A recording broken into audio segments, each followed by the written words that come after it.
Fala galera, tudo bem com vocês? Prof. Tabita aqui iniciando mais uma aula. Essa aqui é a nossa aula 4.1. Galera, primeiramente, desejo a vocês uma excelente aula, tá bom? A gente está aí no início da unidade 1, no início da construção do que a gente vai ver aqui dentro da biologia, da mediação tecnológica, primeirão, né? Então, fiquem bem confortáveis, tá bom? Tranquilos, para que a gente consiga dialogar bem, conversar um pouquinho sobre um dos quesitos, vamos dizer assim, da biologia, que é fundamental quando a gente fala de ciência, tá bom? Então, na aula de hoje, a gente vai fazer a construção ou cotidiano do que seria um trabalho dentro da ciência. Certo? Então vem comigo, aula 4.1, jogando na nossa tela, nós vamos falar sobre o método científico. Não precisa ter medo. Quando a gente fala assim de método científico, lá vem aquele peso, né? Então eu não quero que você se sinta assim, não. Eu quero que você pense da seguinte maneira, que você, eu, todos os dias estamos sempre em condição de executar, de realizar um método científico. E você vai entender por que eu estou falando sobre isso, tá bom? Então, dentro dessa aula, nós vamos falar aqui sobre as etapas. Deixa eu colocar meu marca-texto. Vou colocar azulzinho. Ixi. Tá, pode ser verdinho. Etapas do método científico, tudo bem? O método científico, olha aqui, ó, no nosso cotidiano. Exatamente, é por isso que eu tô falando que nós estamos diariamente realizando algo em relação à produção científica. O que a gente não faz é, muitas vezes, divulgar isso, né? Mas sempre você vai estar realizando algo que algumas pessoas vão estar compartilhando, principalmente os que estão próximos a você. E qual é a importância da pesquisa dentro da biologia? Será que tem relevância? Será que a biologia que você está vendo aqui no primeiro ano, será que a ciência que você estudou ali no ensino fundamental, será que de fato tudo isso é importante para a nossa vida? Ah, mas professora, eu vou me formar, mas eu não pretendo dentro dessa área da biologia, da área de saúde, nada disso. Vem para cá. Deixa eu vir, porque eu gosto de conversar olhando para vocês. Não se faz necessário, né, muitas vezes, você entrar em contato com a ciência, certo? E obrigatoriamente executar essa ciência. Em alguns momentos, ela vai servir para você ter um melhor entendimento, um melhor esclarecimento a respeito de uma determinada situação. Por exemplo, quando a gente fala de solo, a gente está falando dentro dos conhecimentos da área de biologia, sim, dentro da área da geografia, dentro da sub-área da geologia. Então, tudo isso vai interagindo. Então, quanto você conhece, por isso que você estuda todas essas ciências, todas essas áreas. Porque cada uma delas tem uma ferramenta que vai compor um instrumento que vai facilitar o seu aprendizado em algum momento da sua vida. Não obrigatoriamente dentro de uma faculdade. Ah, professora, eu não tenho ainda intenção, não selecionei o que eu quero ser ainda. Tudo bem. Você tem um tempo ainda para fazer isso, mas a partir do momento que você decidir, você vai identificar que durante as suas atividades diárias, a sua rotina, uma conversa com os colegas ou com alguém de um outro estado, de uma outra região, essas informações, esses conhecimentos podem surgir. Por quê? Porque você já teve uma familiarização com esse assunto. Então, tudo é válido, tudo bem? Então vamos lá, pode abrir para mim, diretor? E a pesquisa nas diversas áreas da biologia. Obviamente que eu vou puxar a sardinha e todos os outros peixes para minha área, porque é a melhor, tá bom? Etapas do método científico. Então vamos lá. Eu tenho um método, O método é um instrumento que vai me permitir organizar, certo? Organizar aquilo que eu preciso, aonde eu preciso chegar.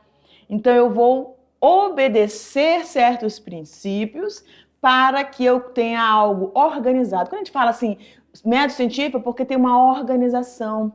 E essa organização, ela tem um sentido, tem uma razão de ser. E nessa aula a gente vai ver essas etapas, ok? Então vamos lá. Mas o que é o método científico, prof?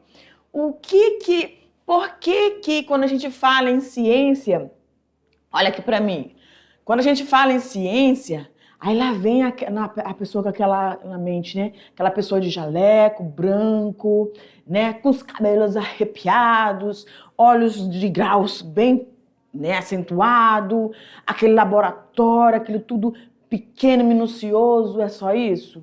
Não. A produção científica, ela também pode envolver um laboratório, mas ela também pode envolver uma prática experimental de campo, tá bom?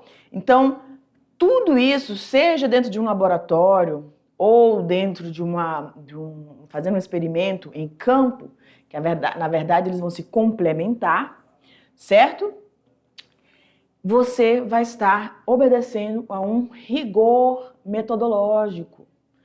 Tudo que você vai fazer em campo ou dentro de um laboratório precisa ser minuciosamente acompanhado, minuciosamente trabalhado, tá bom? E não é algo chato, não é algo pesado, porque depois que você aprende essa sequência, isso vai se tornando uma rotina, tá? Algo que você já aprendeu a fazer. Mesma coisa que você fazer a primeira vez que você vai fazer um determinado prato. Vamos dizer que você vai fazer um bolo de cenoura, tá? Primeira vez que você entrar em contato com essa receita, ela pode te causar assim, meu Deus, será que vai ficar bom? Será que vai ficar gostoso? Será que eu vou fazer a cobertura na densidade legal, que todo mundo vai gostar? Quantidade de açúcar, será que eu vou acertar? A massa vai ficar fofinha? Então, esses são os seus temores. Mas quando você segue a receita, então você está seguindo um método, você vai chegar em um fim. E pode ser, mesmo seguindo o método, que essa primeira vez não fique muito bom, porque o que vai ajustar a perfeição aí é justamente a prática, tá? Às vezes que você vai fazendo. Todo mundo, todo pesquisador já teve as suas frustrações diante da execução de um experimento. Sim, senhor. Todos eles, o que mais famoso que você pensar aí. Mas eles não desistiram, porque na ciência é assim. Você não pode desistir. Eu faço o primeiro, eu faço o segundo, não deu certo, o que está falhando, quais são as falhas e vai corrigindo. Por isso que é uma fase experimental. Tá bom? Abre lá para mim, diretor. Então, o método científico é um conjunto de etapas ou passos em que o cientista vai seguir uma sequência lógica, olha aqui, ó, sequência lógica e organizada para quê? Estudar fenômenos. Que fenômenos? Fenômenos, por exemplo, de um desabrochar de uma flor. Ah, mas hoje todo mundo já sabe hoje, professora, como é que funciona isso.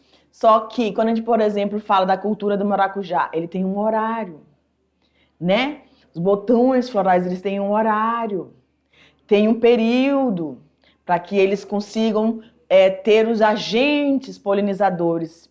E quem são esses agentes polinizadores? Então, hoje são conhecimentos que nós já temos. Por quê? Porque eles já foram estudados, são fenômenos. Deixa eu mudar a corzinha aqui.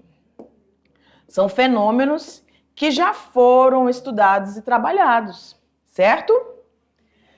Principais etapas, então, do método científico. A primeira etapa é a observação. Então, eu preciso estar em um determinado local, fazer uma observação, e às vezes ela não é intencional, galera, é muito preciosa essa informação. Às vezes você não tem a intenção de realizar uma pesquisa científica. Porém, você estava num lugar de férias e de repente você avistou algo ali caminhando na praia. Ou ali na nossa região aqui que se forma aquelas prainhas quando está no período de verão. Então você fez uma observação diferente. Ah, eu vi um monte de borboletinhas ali sobrevoando, né? Aquelas prainhas que se formam, vi aqueles monte de brilhinhos no solo e eu parei para observar porque me chamou a atenção. O que elas estão fazendo? Elas estão se alimentando? Elas estão se reproduzindo? O que é que está acontecendo? Que interação é essa? Então, isso vai surgir de uma curiosidade. Você vai parar porque você teve uma curiosidade e aí você vai observar. E aí, você vai, como eu acabei de dar um exemplo aqui, né? O que elas estão fazendo? Você vai começar a elaborar algumas perguntas, que são as suas hipóteses. Elas estão ali somente de manhã? Elas estão ali logo no início da manhã? Elas estão ali... E o que elas estão fazendo? Elas descem, elas só ficam sobrevoando. As libélulas, por que elas raspam, né? Praticamente sobrevoam e raspam o abdômen ali na superfície da água. O que elas estão fazendo? O que está acontecendo? Então você vai começar a fazer perguntas, questionamentos, são as suas hipóteses, tá bom? E aí você vai chegar a um experimento. Você vai tentar elaborar algo para tentar explicar aquilo que você está supondo que seja o que esteja acontecendo, o motivo, a razão do que está acontecendo ali. E aí esse experimento, como eu falei para vocês, o experimento, deixa eu vir para cá. Ó, o experimento, ele precisa ser de tal forma que você consiga executar 1, 2, 3, 4, quantas vezes forem necessárias para chegar a um resultado. E aí, por que a gente faz mais de um experimento? Porque muitas vezes o resultado aqui, ele pode não ser a expressão exata daquilo que estava sendo suposto. Porque alguma falha aconteceu aqui nesse experimento. E quando a gente consegue fazer isso? Quando é que a gente consegue ver que a gente falhou em alguma coisa? Porque esse experimento ele pode ser utilizado por várias outras pessoas. Elas vão reproduzir aquilo e elas podem chegar em resultados diferentes. Por que elas chegaram em resultados diferentes? Certo? Então isso é produção da ciência. Você fez uma observação porque você parou devido a uma curiosidade, algo te chamou a atenção, você parou para observar. E aí, às vezes, essa observação ela também pode ser bem longa. Por exemplo, quem trabalha com primatas. Existem pesquisadores que passaram sua vida inteira trabalhando com primatas, tá? E aí, um exemplo aí, aquela pesquisadora que trabalhou aí com gorilas, mais de 25 anos da vida dela, né? Dedicado a um grupo.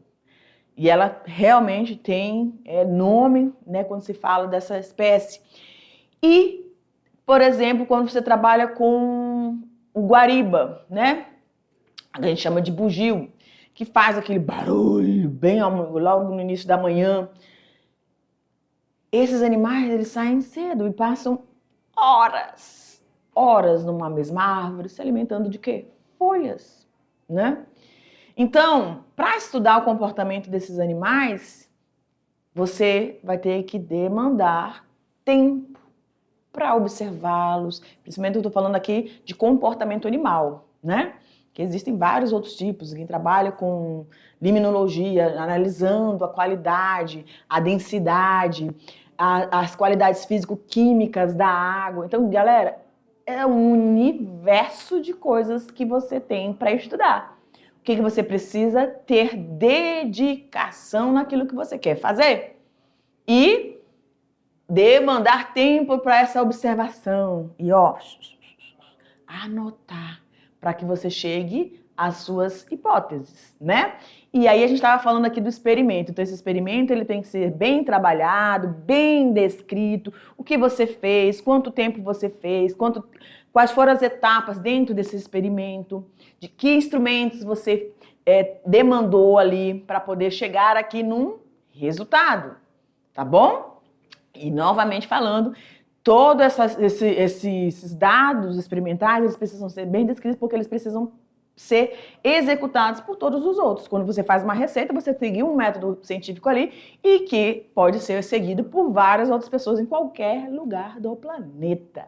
Tá bom? E aí, lógico, você vai dando aí o seu jeitinho ali, no caso de uma receita, você vai agregando algumas coisas, né?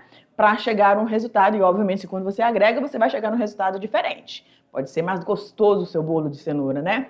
Vamos lá, então? Abre para mim, diretor. E aí, você chega aí a uma determinada conclusão. Então, essas são as etapas principais do método científico. Observação, hipótese, experimento, resultado e conclusão. Até você chegar a uma teoria. Professora, todo método científico, toda etapa do método científico seguida vai chegar a uma determinada teoria, mas quem elabora essas teorias, não são pessoas, são cientistas, pesquisadores, que já têm um nome, né? Gente, a pessoa, para ter um nome dentro de um meio, de um grupo científico, ela passou por várias fases, até que o seu nome, muitos deles, né, só conseguiram ter visibilidade depois de sua morte, né? Então vamos lá, observação. O cientista é levado pela curiosidade e necessidade de respostas. É uma pessoa sedenta, porque, gente, porque é uma pessoa muito curiosa. Todo cientista é curioso. E ele não vai se cansar com as respostas lá do seu resultado e ele vai se dar por vencido, não. Não deu certo? O que aconteceu? Vou fazer o experimento de novo? Vou ajustar aqui algumas etapas desse meu experimento e eu vou tentar aí buscar as respostas, tá bom? Então ele busca compreender como certos fenômenos ocorrem. Então dentro da ciência a gente tenta buscar algumas respostas de como os processos se dão, como ocorrem. Como ocorre o processo de reprodução de um réptil, de um jacaré, na nossa região, de um crocodilo, em outras regiões. Então, é o mesmo processo? São animais que colocam seus ovos, mas todos eles fazem os seus ninhos da mesma forma? Todos eles têm um período de eclosão no mesmo tempo?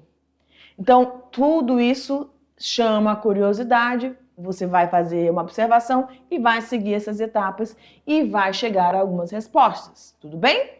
Então, para isso, dá-se o início da aplicação deste método.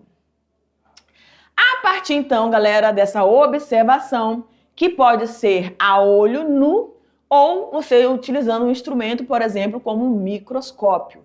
Em alguns momentos, você vai precisar de muito mais do que um microscópio óptico, né? Vai precisar de um microscópio eletrônico, aqueles microscópios que você te escaneiam completamente, tá? Conseguem ver minúsculas, micropartículas, tudo bem? Por exemplo, o cientista começa então a formular suas questões, as suas hipóteses. Por exemplo, observe-se que a maioria das folhas são verdes. Quando você está sobrevoando uma região de floresta, o que você vê? Verde. Clorofila ali reinando, né? Então, a seguinte pergunta é realizada. Todas as folhas são verdes? São de fato verdes? Aí você vai lembrar que não, né? Você vai ver que em alguns momentos você vai encontrar folhas amarelas, aí você vai encontrar folhas vermelhas, você vai encontrar formas marrons e por aí vai. Então, por exemplo, para responder a pergunta todas as folhas são verdes, o cientista poderia então levantar uma hipótese. Então ele fez uma observação, todas as folhas são verdes, né? Aí já pensou naquela pergunta, será que são mesmo? Aí ele vai elaborar. Então diz assim, há alguma substância presente nas folhas dos vegetais que é responsável por lhes conferir essa cor? Hoje nós sabemos, né, que a cor, cada planta tem um pigmento, uma substância química que vai determinar aí a sua coloração. E o que impera de fato é a clorofila, que é a que tem o maior potencial fotossintético, né? Então vamos lá. Questionar é necessário para levantar uma hipótese. Então, todas as folhas são verdes? Então, o que permite que essa cor, que este pigmento seja o mais, tenha um número maior, seja o mais abundante quando a gente fala de vegetais, né? E aí você tem, deixa eu vir aqui, ok, uma experiência. Você vai levar essa curiosidade, essa sua observação, a partir dessa sua hipótese, desse seu questionamento, vai levar a um experimento. Então, para verificar que a sua hipótese, né, é realmente verdadeira, o cientista realiza vários experimentos controlados, cujos dados são medidos cuidadosamente e anotados. Galera, por que a gente está frisando aqui experimentos controlados? Para que você não tenha, não corra, né, ou incorra aí a erros, tá? Então, por isso que a gente fala que tem um rigor metodológico, um rigor científico, porque para você realizando um experimento, se você deixar algo externo ou que não estava ali no seu cronograma metodológico interferir, você pode ter erros nos resultados, você pode ter um resultado que não era o esperado, tá? E que acabou acontecendo, mas por uma falha dentro daquele seu controle ali, tá bom? As experiências, então, elas podem confirmar a hipótese ou mostrar que ela não é verdadeira. Então, eu não tenho nenhum tipo de substância que vai permitir essa grande quantidade de coloração verde. Então, ela deve ser descartada, tá bom? Então, eu fiz uma observação, elaborei uma hipótese para aquele questionamento em cima da minha observação, levei ao experimento e eu não consegui encontrar aquilo que eu estava deduzindo, né, que era uma presença de uma substância, tá? E aí eu preciso descartar.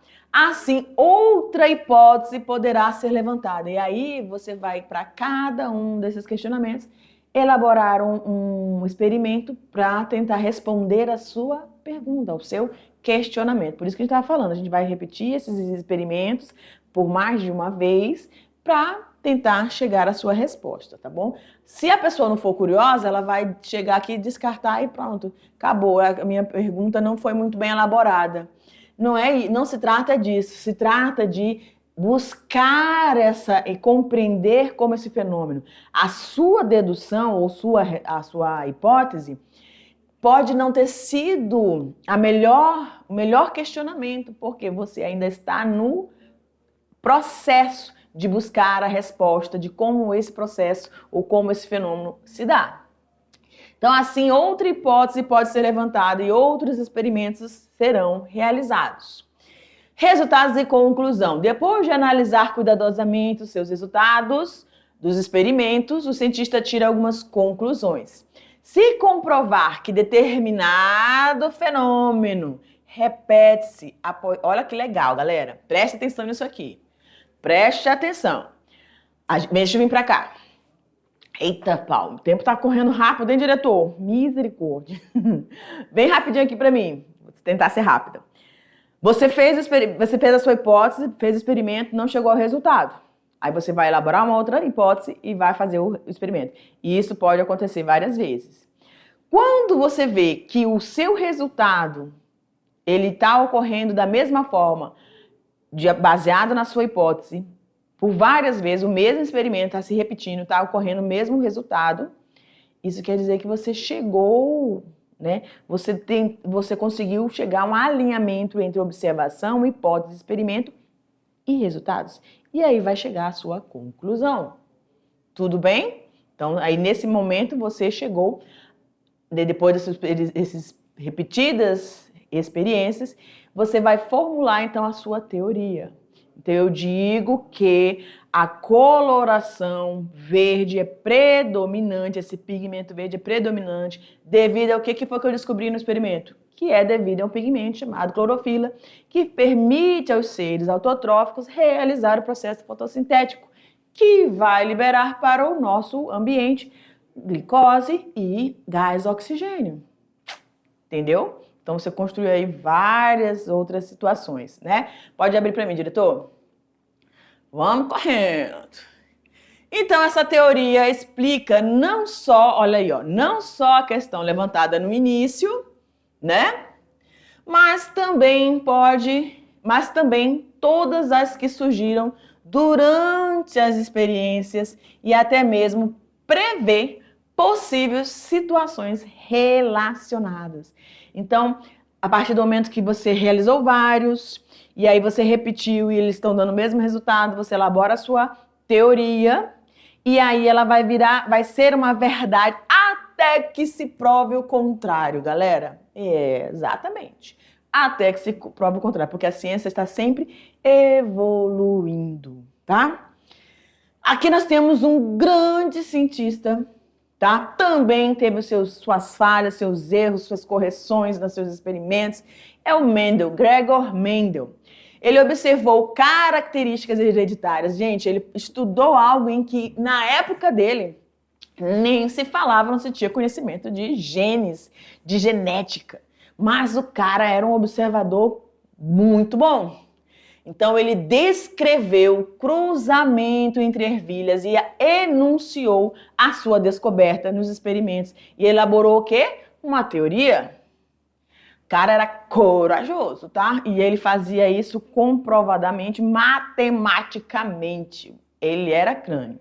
Lei da segregação independente ou lei da recombinação. Então, ele é o pai da genética, tá? Então, ele começou com ratos, depois ele foi para ervilhas. E aí, com as ervilhas, que seguindo minuciosamente um critério metodológico experimental que ele elaborou, ele conseguiu chegar e formular essa hipótese, essa lei, tá?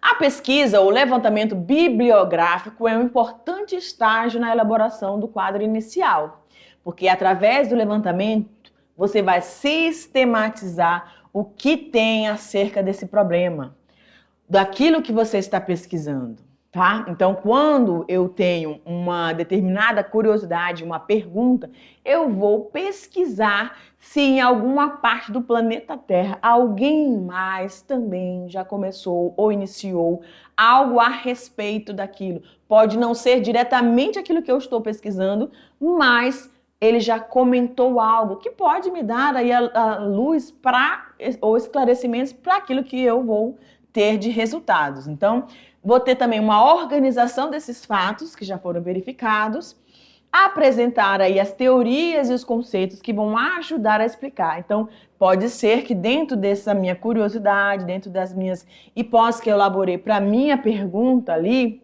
né, eu tenha algumas outras pessoas que tenham elaborado algumas teorias a respeito, não diretamente daquilo que eu estou pesquisando, mas que esteja dentro desse contexto, e aí eu consigo também esclarecer aí as minhas dúvidas, tudo bem?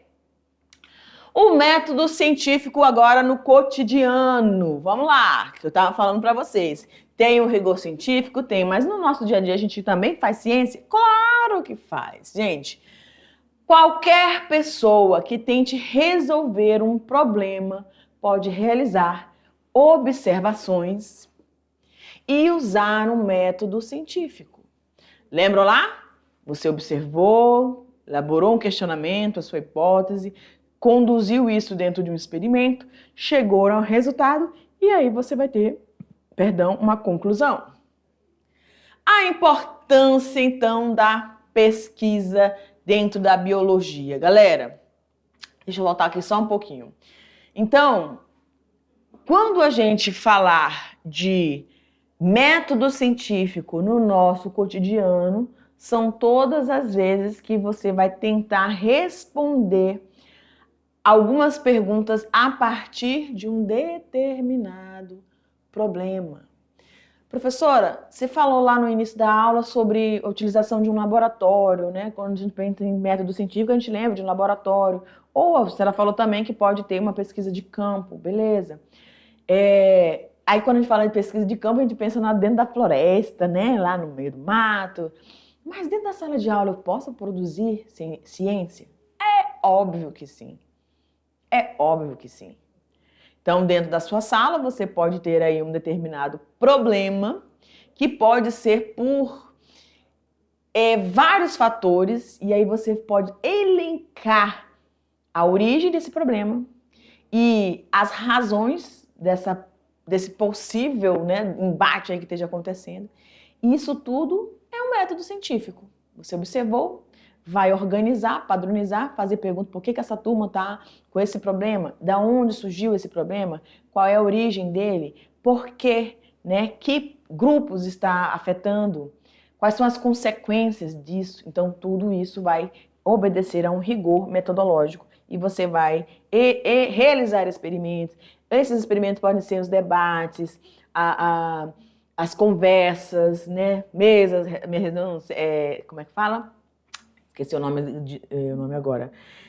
Então, grupos de conversa, de diálogo, trocas, né? E aí vocês podem juntos chegar a um determinado resultado, uma conclusão ali desse problema, tá bom? E a importância da pesquisa dentro da biologia. Então, vamos dar um exemplo.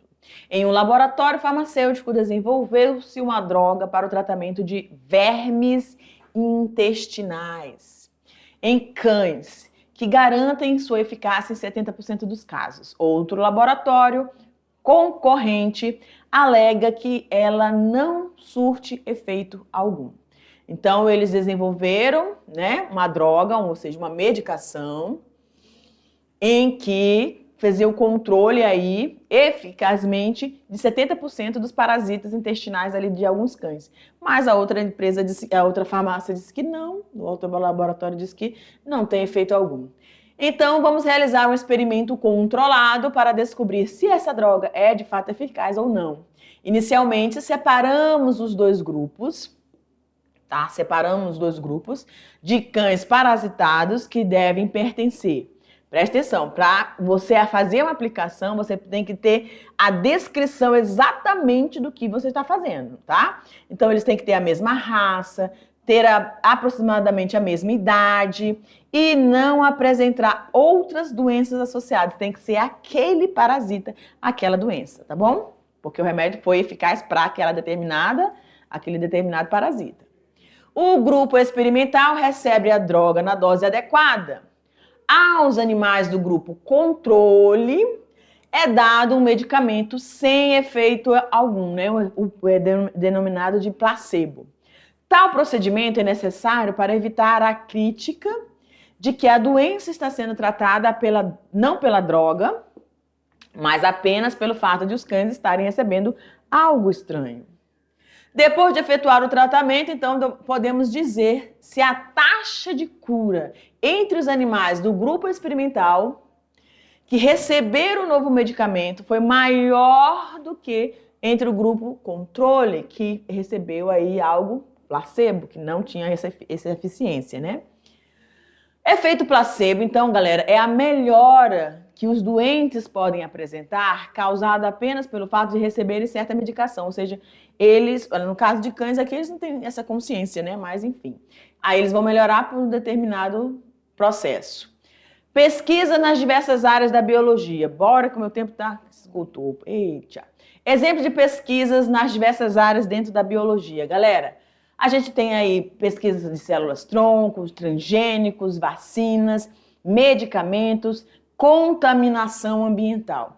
Esses, né, são alguns exemplos de áreas de pesquisas que vão obedecer a um procedimento metodológico, tá? Para chegar nos resultados que hoje são muito benéficos e muito bem-vindos, né?